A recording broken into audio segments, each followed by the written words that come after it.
We all know dishwashers make meal times easy. However, food, grease and debris can build up over time, causing standing water and unpleasant odours. There are things you can do to stop this happening. Start with an empty dishwasher, then remove and clean the filter. Check the drain and remove any food debris that can cause a blockage. Place the filter in warm, soapy water and soak for 10 minutes. Gently scrub anything left behind. Once clean, replace it in your dishwasher.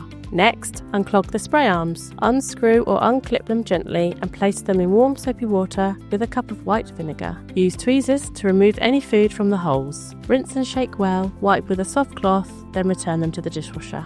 For additional cleaning, you can use white vinegar or bicarbonate of soda. Add a dishwasher-safe bowl with 1 cup of white vinegar to the top rack and run a hot cycle. This helps break down food and grease and combats odours. After the vinegar cycle, sprinkle a cup of bicarbonate of soda in the bottom and run a quick cycle to tackle stains and deodorise the machine. To maintain your appliance, clean the filter at least once a week and run a monthly cleaning cycle.